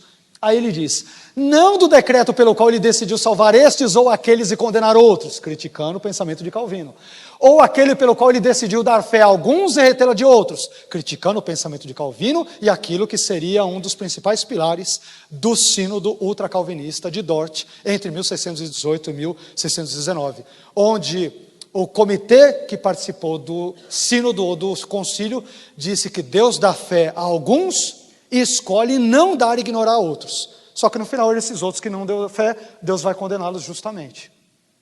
Ô Deus, mas eu não creio porque o Senhor não me deu fé. Não importa. Acabou. Quem manda aqui sou eu. Você vai para o céu, o outro vai para o inferno. Acabou. É esse ponto. Tá? Por favor. Como Calvino e Armínio entendem os judeus rejeitados de Romanos 9? Vocês se lembram que no início de Romanos 9, Paulo está muito triste, vocês se lembram disso, né? Ele está triste por causa dos seus compatriotas judeus, porque muitos deles rejeitaram a Cristo. Como Calvino e Armínio entendem esses judeus que rejeitaram a Cristo? Olha a diferença grande de novo. sua graça oculta, de novo, algo oculto, né, para Armínio. Armínio trabalha muito com vontade oculta, desejo oculto, providência oculta, graça oculta. Então, a graça oculta divina é mais evidente na segunda eleição. Deixa eu explicar. Aqui não é segundo turno não, viu? Segunda eleição aqui, a calvinista está querendo dizer, a primeira eleição é quando ele elege Israel como seu povo. A segunda eleição é quando ele elege incondicionalmente alguns para serem crentes e serem salvos. É isso que Calvino tem em mente, tá? Então, vamos lá. A sua graça oculta de Deus é mais evidente na segunda eleição de Israel, a qual é restrita a apenas uma parte da nação. Mais uma vez, Deus não quer salvar todo Israel, Ele quer salvar só um pequeno grupo. É o que Ele está dizendo claramente. E aí ele continua. A eleição divina para a salvação, que está entre colchetes, eu que remendei o texto para ajudar a compreensão. A eleição divina para a salvação faz distinção entre as pessoas desta nação, Israel, ao tempo em que predestina alguns judeus para a salvação e outros para a condenação eterna. Então, o que Calvino diz? Deus nunca quis salvar todos os judeus. Só faltou combinar isso com Paulo, né? Porque Paulo em Romanos 10 diz o quê? A minha oração por Israel é pela sua conversão. Não é? Todo Israel seja salvo. Ô Paulo, dá vontade de falar, Paulo, não ore para Israel, porque Deus já predestinou a maior parte para o inferno. Sabe que você nunca leu as Institutas, ô Paulo? Já que Romanos 9, dizem alguns, é a criptonita do arminianismo, né?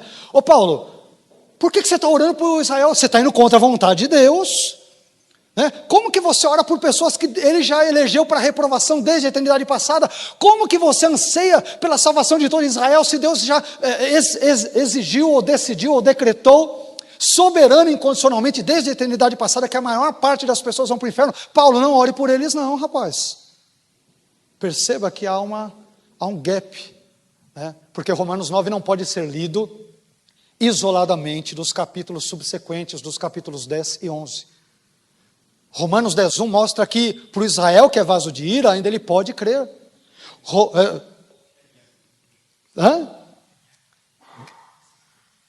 Há um gap, sim, há uma lacuna, né? Há uma lacuna.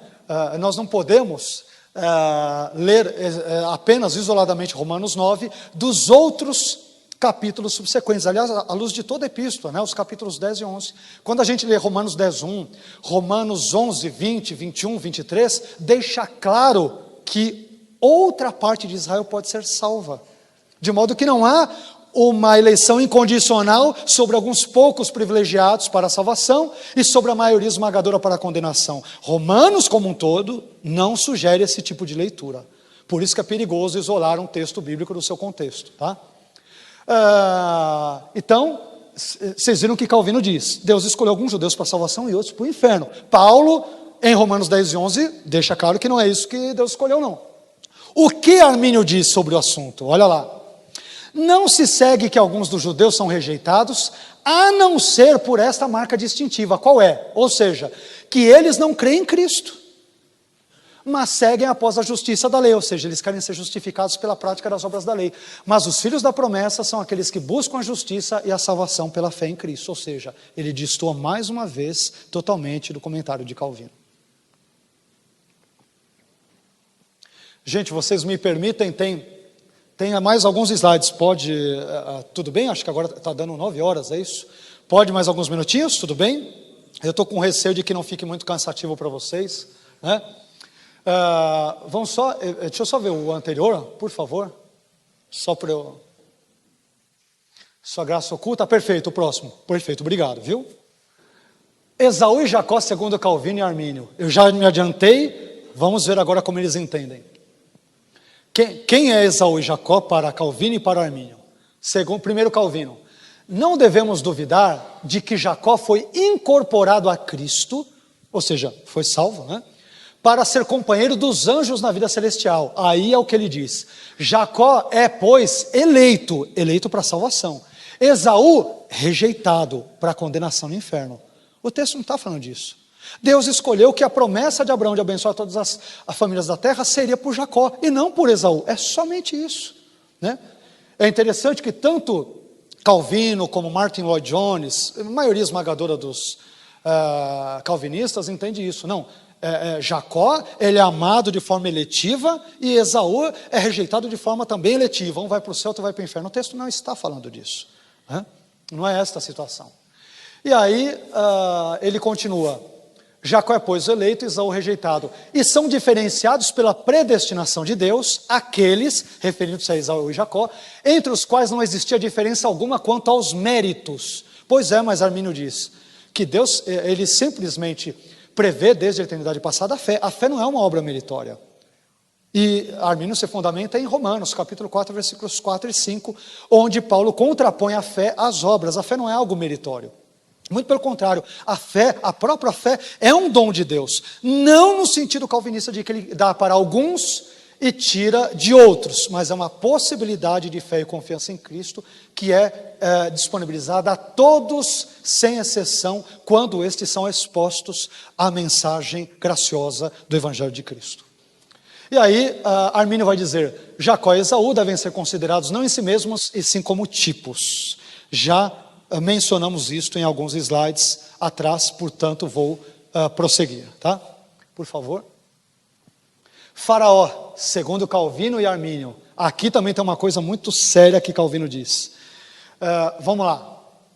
Abre aspas, Calvino. A predestinação de Faraó para a destruição, em nenhum momento, Romanos 9 diz que Faraó foi predestinado para a destruição. Se você ler Romanos 9,17, vai dizer que Deus simplesmente o levantou para que o poder dele, a glória dele, fossem manifestos em toda a terra.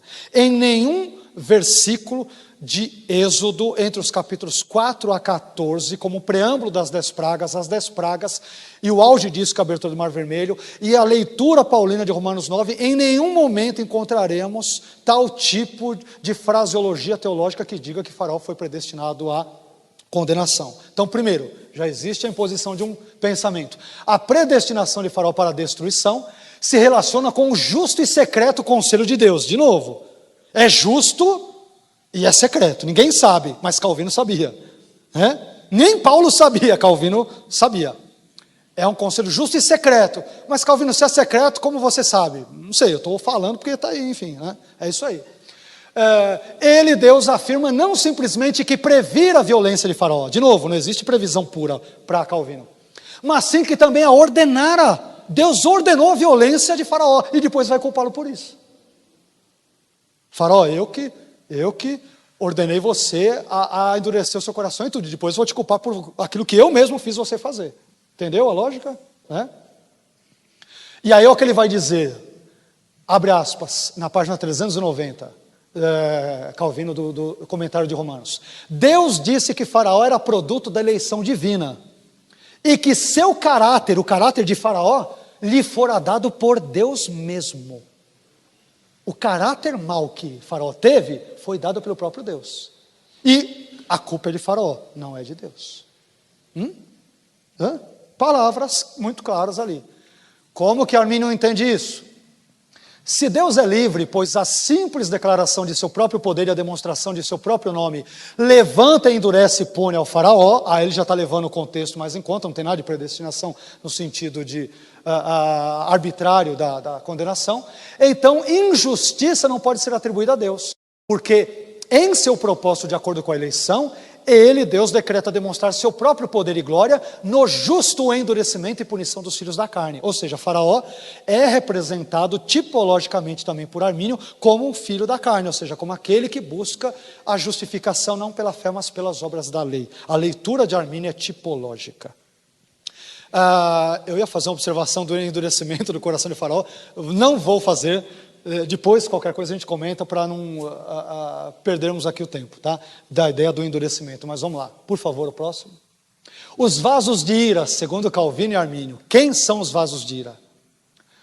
Para Calvino, ele vai dizer: a falha de Paulo em explicar por que os vasos de ira são preparados para a destruição não causa surpresa, pois ele pressupõe, Calvino pressupõe que Paulo pressupõe, que a razão se acha oculta no eterno e inexplicável conselho divino. Ou seja, Calvino, por que os vasos de ira vão para o inferno?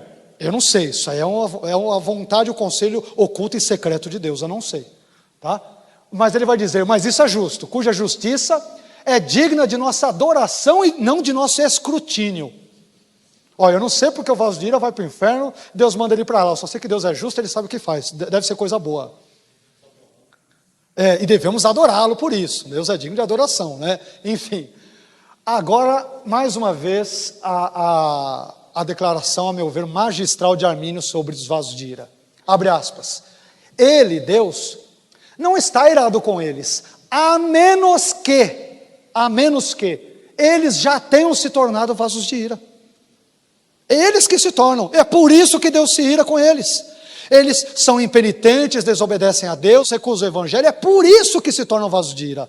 Não tem nenhum decreto oculto, nada disso. Isso daí é eles que se fazem vasos de ira. Nem ele, Deus, quando por seus próprios méritos, os méritos das pessoas que se tornam vasos de ira, eles foram preparados para a destruição, imediatamente, de acordo com o seu próprio direito, leva a cabo a sua ira na sua destruição. Mas olha o que Deus espera dos vasos de ira. Né? No calvinismo, irreversivelmente estão perdidos. No arminianismo, o que ele diz?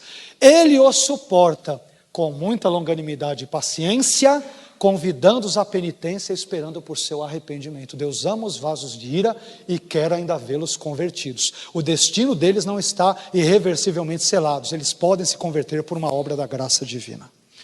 Finalmente, mais 2 pontos, tá? 3.10, já vou terminar, ok? Porque alguns pecadores se perdem. Mais uma vez, vamos ver o que Calvino e Armínio dizem sobre essa questão.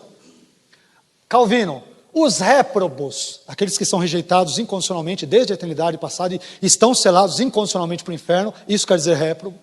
Os réprobos, em quem Deus deseja que seu poder se faça notório, são procedentes da fonte secreta de sua providência. De novo, é uma providência secreta. Deus quer que o sujeito seja réprobo e acabou. Mas por que quer, Calvino? Eu não sei, pergunta para ele. É segredo. Olhem a resposta de Armínio. Olhem a resposta. É secreto quem são aqueles a quem Deus quer endurecer? De maneira nenhuma. Nada é mais comum na Escritura do que o fato de que os pecadores, ao perseverarem em seus pecados contra a longanimidade de Deus, que os convida ao arrependimento, estes são aqueles a quem Deus quer endurecer. Não tem nada oculto. A Bíblia revela de ponta a ponta que Deus quer endurecer aqueles que persistente, recorrentemente estão permanecendo nos seus pecados e ignoram a Deus, o seu evangelho e a sua graça. Estes é que se tornam vasos de ira. Não tem nada de um conselho secreto, nem nada do gênero. Não, isso é muito claro, Armínio diz, na Bíblia toda. Finalmente, o último slide, com o qual eu quero concluir.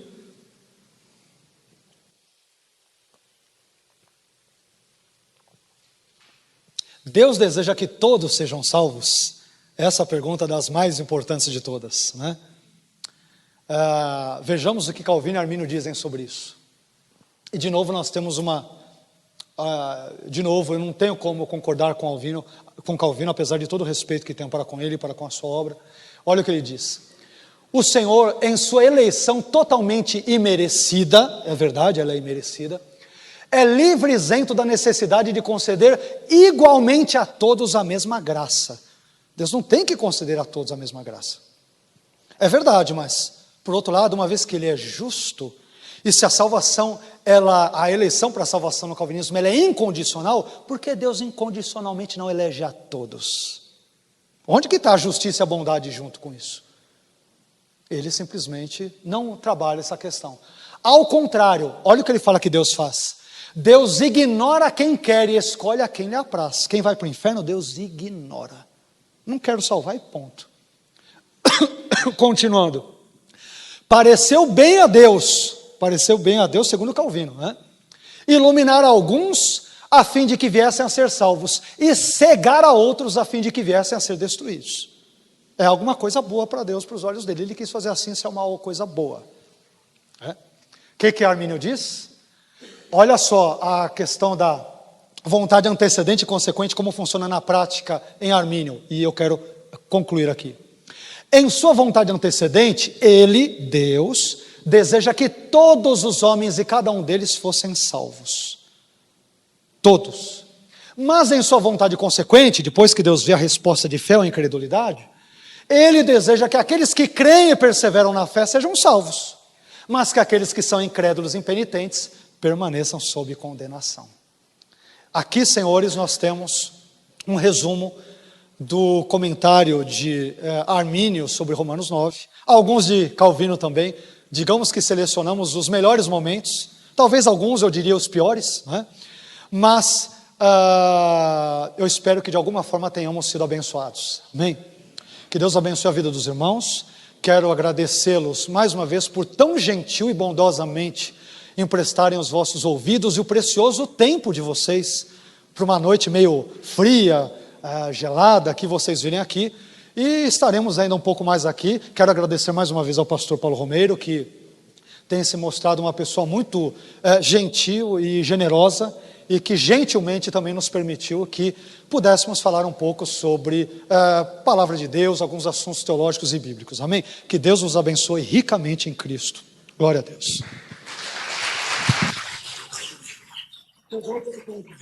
Não, pode deixar.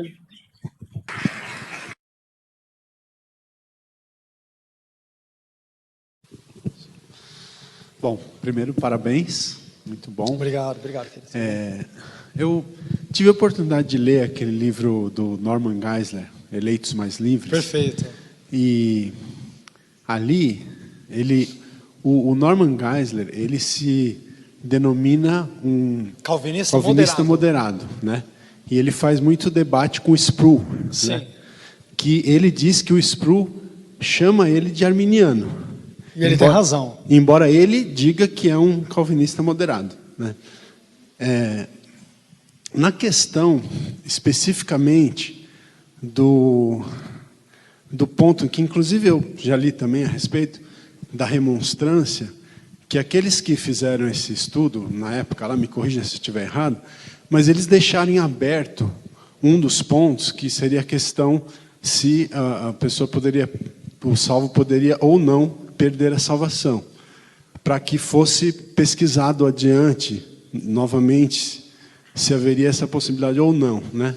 Então, se o senhor puder dar uma palavrinha sobre isso, e se não for pedir demais, também, se fosse possível, uma palavra sobre qual a visão do senhor sobre a questão daqueles que nunca tiveram oportunidade para ouvir o Evangelho, né?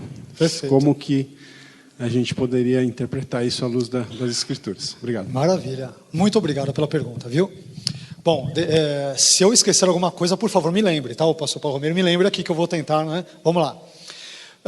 Vamos começar com Sproul e Geisler, né? Realmente, Geisler está equivocado. Ele não é calvinista moderado. Ele é um arminiano de 4 pontos, né? Então, ainda bem que o calvinista R.C. Sproul o corrigiu corretamente. Geisler não é calvinista, mas nem aqui, nem lá na China, né? Ele é um autêntico... Ele tem a característica de um arminiano batista, que aceita os 4 pontos, mas no último da perseverança dos santos, diz que não perde a salvação em tudo. Então, Geisler, ele é arminiano. Mas eu diria um arminiano de 4 pontos, mas a gente vai ver se isso é verdade até o término da minha fala aqui, a sua questão. A segunda questão envolve, a questão do... da salvação, perfeito, lembrei. Realmente, no documento da remonstrância, que data de 1610, os remonstrantes, entre 44 a 46 ministros, que seguem, de certa forma, o pensamento e a teologia de Armínio, o número não é muito preciso, alguns dirão 44, há quem diga 45, 46, enfim. Aliás, o termo remonstrância, ele pode ser traduzido, entendido como a ideia de um protesto. É um protesto que os seguidores do pensamento de Armínio fizeram às concepções teológicas calvinistas da sua época, por isso que é remonstrância. É um protesto que eles elaboraram com 5 pontos, tá? E no 5º ponto da remonstrância, eles dizem que Armínio não se posicionou bem sobre a questão da salvação, se o homem pode perdê-la ou não. Entre os eruditos da vida e obras de Armínio hoje, há um ponto pacífico de que a perda da salvação é sim absolutamente clara no texto de Armínio. O que a maioria esmagadora dos arminianos não sabem, talvez alguns deles estão aqui nessa noite, e nem calvinistas, né? Se arminianos não sabem, menos ainda calvinistas, porque é uma especificidade de Armínio mesmo. E eu digo isso porque raramente a gente vê um calvinista que estuda mais as obras de Armínio e tudo, por isso que eu estou dizendo, tá? Não é no sentido de demérito, não. Mas o que ocorre? Armínio, ele distingue os crentes em dois tipos de cristãos, melhor dizendo. Existe o crente e existe o eleito. Crente e eleito. Para Armínio, o crente pode perder a salvação, o eleito não. Permita-me agora explicar. Isso está nas obras de Armínio, tá? Ele faz uma distinção entre duas classes de cristãos, o crente e o eleito. O crente, para Armínio, ele é um cristão verdadeiro, mas é um crente que apenas ele crê inicialmente em Jesus, né, pela graça, mediante a fé, ele crê em Cristo. Só que Deus, não se esqueça que a salvação no arminianismo é baseada na presciência da fé. Qual é a lógica de Armínio? Ora, se Deus salva com base na presciência da fé, os crentes são aqueles que ele previu que creriam inicialmente em Cristo, mas não previu que perseverariam crendo até o final. Portanto, estes não são eleitos, foram salvos. Se tivessem morrido crendo em Cristo, seriam salvos, mas como Deus não preconheceu que perseverariam na salvação, eles perdem a salvação. Os eleitos, diz Armínio, esses não podem perder a salvação, porque Deus desde a eternidade passada, Romanos 8, 29, 1 Pedro 1, 2, Efésios capítulo 1, versículos 1 a 13, enfim.